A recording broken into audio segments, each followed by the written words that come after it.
আমি elevator education থেকে Souvik sir কথা বলছি। আজকে আমি এই ভিডিওতে কিছু চালাক স্টুডেন্ট আর চালাক গার্জেনদের কথা বলব। এবং একটা কথাই আছে, অতি চালাকের গলায় দড়ি। তো এরকম অভিজ্ঞতা বহু হয়েছে এবং বর্তমান যুগে এখনকার বাস্তব দিনে কঠিন সত্য কথা বললে গার্জেন স্টুডেন্ট কারোরই সেটা শুনতে ভালো লাগে না। গার্জেন বা স্টুডেন্টরা চান যে রঙিন মোড়কে সুন্দর সুন্দর কথা বলবে, যে কথাগুলো তাদের কলেজগুলো, প্রাইভেট যারা কলেজ আছে, যারা ইঞ্জিনিয়ারিং পড়ায়, এমবিএ পড়ায়, বিবিএ পড়ায়, বিসিএ পড়ায়, এমসিএ পড়ায় এবং আরও বিভিন্ন ধরনের কোর্স পড়ায় আমাদের পশ্চিমবঙ্গে, তাদের কাউন্সিলাররা বা তাদের যারা অ্যাডমিশন সেন্টারে বসে থাকেন, তারা যখন এই স্টুডেন্ট বা গার্জেনরা যান, তখন তাদের খুব সুন্দর সুন্দর ভালো ভালো কথা বলে অ্যাডমিশন করাবার জন্য। কিন্তু ব্যাপারটা হচ্ছে যে আমরা যেহেতু 2007 সাল থেকে এই ওয়েস্ট বেঙ্গলে আমরা এলিভেটর এডুকেশান আছে এবং আমরা প্রায় দীর্ঘ 17 বছরের অভিজ্ঞ এবং আমাদের স্টুডেন্টরা প্রায় ম্যাকআউটের এবং প্রাইভেট যে কলেজ আছে ওয়েস্ট বেঙ্গলের অনেক ম্যাক্সিমাম কলেজেই পড়েছে।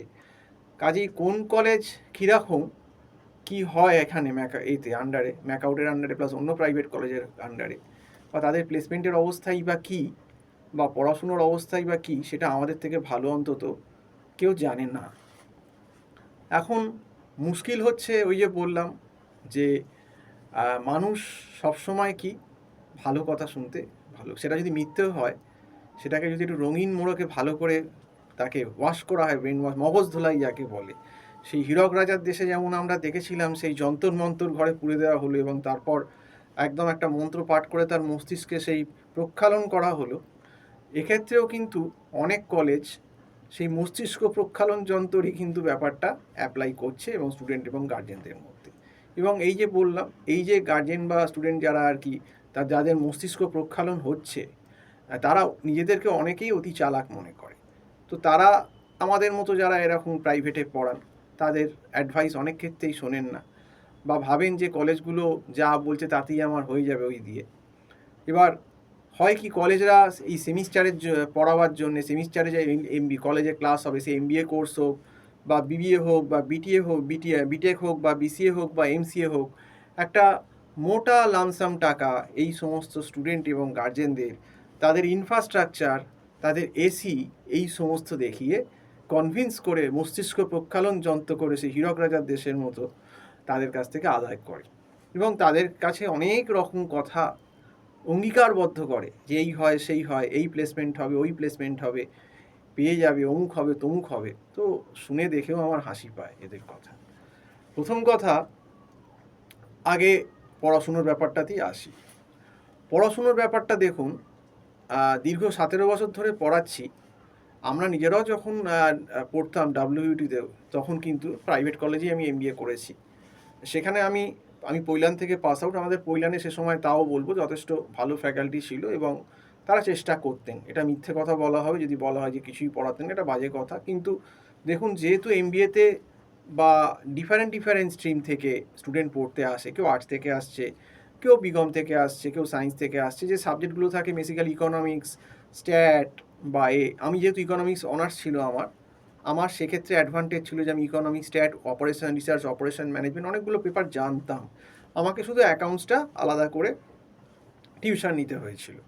কিন্তু আমি বুঝেছিলাম যে অ্যাকাউন্টসে আমার শুধু কলেজের ব্যাকআপ দিয়ে কিন্তু হবে না। যদিও কলেজ আমি বলবো না যে একদম কিছু পড়াতো না, এটা আমি বলবো না কখনো, চেষ্টা করতেন। কিন্তু এবার যেহেতু আমাদের একদম ব্যাকগ্রাউন্ড ছিল না, এতজন স্টুডেন্টের ভেতর নেওয়াটা মুশকিল হয়ে যেত।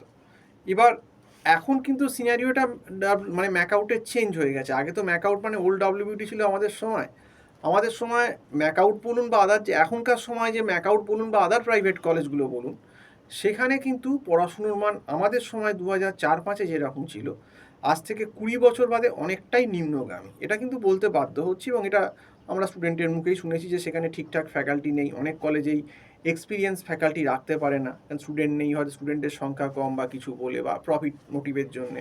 কিছু কলেজে আমি এরকম রিপোর্ট পেয়েছি যে সেখানে ক্লাস হয় না, অনেক কিছু করানো হয় না। তো সেক্ষেত্রে কিন্তু যখন স্টুডেন্ট, এই গার্জেন এবং স্টুডেন্ট দুজনে অ্যাডমিশান নিতে যায়, তখন কিন্তু তাদেরকে অন্যরকম বোঝানো হয়। এবং যখন একজন গার্জেন আমাকে ফোন করলেন এমবিএ ফার্স্ট সেমের ব্যাপারে যে স্যার এমবিএ আপনি তো পড়ান, তো কীরকম কী ফিজ আছে অমুক আছে যদি আপনি আমাকে বলেন। তো তখন ফোন করেছে, তখন জুন মাসের কথা বলছি, জুনের ফার্স্ট উইকে ফোন করেছে। তো আমি বললাম এখন থেকেই পড়া দরকার, কারণ এত বড় সিলেবাস এমবিএ সেমিস্টারের, ইকোনমিক্সের ভেতর মাইক্রো আছে, ম্যাক্রো আছে, স্ট্যাটিস্টিক্স আছে, অ্যাকাউন্টস আছে, এগুলো তো আগে থেকে না পড়লে যেমনটা নমিনাল ফিজ হয় পার সাবজেক্ট আমরা 1300-1400 টাকা ধরেই ফিস সেরকম একটা বলেছি। তো একটা মাস্টার ডিগ্রি লেভেলে নিশ্চয়ই 1300-1400 টাকা খুব বিশাল একটা কিছু ফিজ নয়, কারণ এখন তো তোমার ক্লাস 11-12এই 1500-2000 টাকা সায়েন্স সাবজেক্টে ফিজ নেয়। তুমি খবর নিয়ে দেখতে পারো, সপ্তাহে তো একদিনই পড়ায়, সেখানেই 1500-1600 টাকা ফিস। তো আমরা সেখানে 1300-1400 টাকার কী বেশি বলেছি, স্ট্যাট ইকোনমিক্সের পেপারগুলোর কথা বলছি। তো সেক্ষেত্রে গার্জেন শুনে বললো স্যার এখন পড়াবো, এখন তো কলেজ খোলেনি, আর কলেজ তো অ্যাডমিশান করিয়েছি সবে, এখন কলেজরা বলছে যে আপনাকে টিউশন ফিউশন কিছু নিতে হবে না, কলেজ থেকে সব হয়ে যাবে। আমি বললাম আর এত তাড়াতাড়ি তো এখন সিলেবাসই দেয়নি, আপনি এরকম বলছেন। বললাম ঠিক আছে, যেটা আপনি ভালো বুঝবেন সেটাই করুন। আমি বুঝতে চাইলাম যে গার্জেন পয়সা বাঁচাতে চাইছেন, তিনি কলেজে একটি মোটা টাকা দিয়েছেন, সেই জন্যে আর উনি টিউশনের দিকে আসতে চাইছেন না। তো ফলস্বরূপ আমি কিছু বললাম না। তো তারপর অনেক দিন চলে গেছে, তো অলরেডি তখন সেপ্টেম্বর অক্টোবর মাস যখন পেরিয়ে পুজো পেরিয়ে গেল, নভেম্বরে আবার লাস্টের দিকে, অক্টোবরের নভেম্বর না অক্টোবরের বোধহয়, অক্টোবরের নভেম্বরের লাস্ট কি ডিসেম্বরের ফার্স্টের দিকে হঠাৎ ফোন, আবার সেই ভদ্রলোক আমাকে ফোন করেছেন। তো আমি বললাম কী ব্যাপার, কী ব্যাপার, কে বলছেন? আমার তো মনে থাকে না কে এত ফোন করে, আমার মধ্যে তো অনেকেই ফোন করে এরকম। তো বলছেন না আপনি একটু ওই লাস্ট 1 মাসে যদি একটু স্ট্যাটি, কেন আপনার তো কলেজ বলেছিল কলেজে নাকি সব করিয়ে দেবে। না স্যার বুঝতে পারিনি, এখন ছেলে বলছে নাকি স্ট্যাট ইকোনমিক্সের কিছুই বুঝতে পারছে না, আপনি যদি কিছু সাজেশান বা নোট দিয়ে দেন তাহলে খুব ভালো হয়। তো এরকম কথা বলছেন। তা প্রথম কথা হচ্ছে দেখো, আমাদের এখানে এলিভেটর ইনস্টিটিউটে একটা নিয়ম আছে, আমরা কাউকে সাজেশান নোটস দিই না। সাজেশান নোটস এই এমবিএ লেভেলে হয় না, সেমিস্টারে কোনো দিনই হয় না, অসম্ভব করা।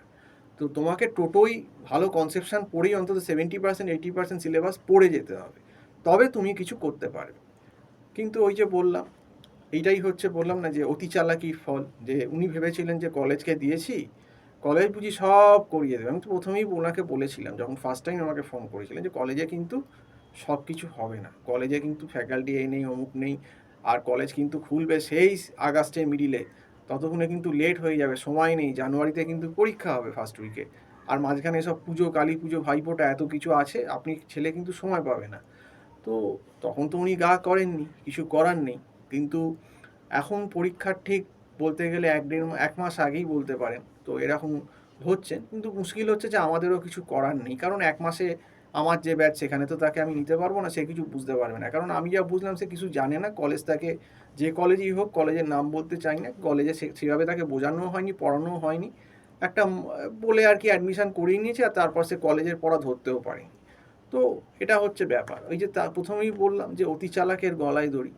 তারপর হচ্ছে নেক্সট কী করে, কলেজগুলো অ্যাডমিশান করানোর জন্য বলে 100% প্লেসমেন্ট। আমি বললাম আপনি কি করে বলছেন 100% প্লেসমেন্ট? আজকে একটা ছেলেকে কোম্পানি নেবে কি নেবে না সে তো দেখে নেবে, ছেলেটি যদি যোগ্য না হয় তাহলে কি করে তাকে কোম্পানি নেবে? আপনি যতই তাকে কলেজকে টাকা দিন না কেন, কারণ কোম্পানি তো বুঝে নেবে যে ছেলে বা মেয়েটিকে আমি রিক্রুট করব তার সেই আউটপুট দেওয়ার ক্ষমতা আছে কিনা, তার যোগ্যতা থাকলে তবেই তারা, যাকে তাকে কলেজ নিয়ে নিল তার যোগ্যতাই নেই, তার সেরকম মেধা নেই, তাকে কলেজ কী করে প্লেস করবে? তো এই রকম যে ব্যাপারগুলো, তো সেইগুলোই হচ্ছে বলছি যে এই রকম ব্যাপারগুলোয় গার্জেনরা খুব, দেখলাম ছাত্রছাত্রীরা নিজেরাই খুব বোকা হয়ে যায়। ওই যে বললাম অতি চালাকের গলায় দড়ি। তো লাস্টে যখন প্লেসমেন্টের সময় আসে, বেশিরভাগ ক্ষেত্রেই আমি দেখেছি যে আমাদের মোটামুটি টায়ার 3 কলেজগুলো, যেখানে ম্যাকআউটও পড়ে, ম্যাকআউটের বেশিরভাগ কলেজগুলো এবং আমাদের যে ইউনিভার্সিটিগুলো প্রাইভেট বা গভর্নমেন্ট আছে, সেখানে ওই যারা একটু খুব ভালো ছেলেমেয়ে 10%, 20% ছেলেমেয়ে হয়তো প্লেসড হলো, বাকিরা হলো না, কারণ খুব তো বেশি কোম্পানি আসে না। আর বেশিরভাগ ক্ষেত্রে এই সমস্ত টায়ার 3 কলেজের যা অবস্থা, তাতে ওই সেলসের জবই বেশিরভাগ আছে, ভালো জব খুব কম সংখ্যায়, খুব হাতে গুনে পেলো হয়তো কিছু, তো সেই সংখ্যাটা। কিন্তু এই সত্যটা তো বিটেক বলুন বা MBA, BBA, MHA বলুন, BCA, MCA যে কোর্সই একই অবস্থা, এবং এই সত্যতাটা কিন্তু গার্জেনদের কখনোই কলেজরা বলে না এবং তারা জানেও না এবং তারা জানতেও চায় না। তারা একদম বললাম যে ওই যে বললাম মস্তিষ্ক প্রক্ষালন যন্ত্র হীরক দেশের মতো, সেই যন্ত্রে একটা এর মধ্যে কাউন্সিলর ঢুকিয়ে দিল, একদম সুন্দর সুন্দর কথা বলল, ব্যাস মস্তিষ্ক প্রক্ষালন যন্ত্র কাজ হয়ে গেল। তো এটাই হচ্ছে সমস্যা। ওই জন্য বলি, যদি ভালো করে পড়তে হয় কলেজে, কিন্তু যারা একটু মিডিওকার স্টুডেন্ট, যারা একটু উইক, শুধু কিন্তু ওই ম্যাকআউট বলুন বা আদার প্রাইভেট কলেজ বলুন বা গভর্নমেন্ট ইউনিভার্সিটি বলুন, তাদের পড়ার ভরসায় কিন্তু শুধু থাকবেন না। যদি একটু উইক স্টুডেন্ট হয়, আমাদের কাছে আসতে হবে কখনো বলছি না, নিজের চেনা জানা থাকলে বা যদি অন্য কোনো রেফারেন্সে থাকেন, যেগুলো টাফ টাফ পেপার আছে, যে ইঞ্জিনিয়ারিংয়ের বলুন, MBA-র বলুন, হ্যাঁ, বা BCA MCA-র বলুন, হসপিটাল ম্যানেজমেন্টের বলুন, সেগুলো কিন্তু স্টুডেন্টকে পড়ান, কারণ নইলে কিন্তু তার কনসেপ্ট ক্লিয়ার হবে না, সে কিন্তু চাকরি পাবে না এবং ওই সাপ্লিও পেয়ে যাবে। আর এখন তো ম্যাকআউটে প্রচুর সাপ্লি হচ্ছে, ইউনিভার্সিটিগুলো ম্যাকআউট কিন্তু ছেড়ে কথা বলছে না, এখন ইনভিজিলেশন প্রসেস অনেক টাফ হয়ে গেছে।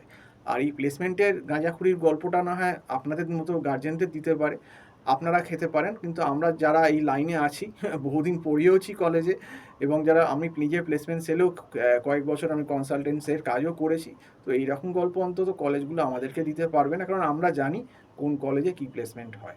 তো আজকে এই অবধি বলেই শেষ করছি। নমস্কার।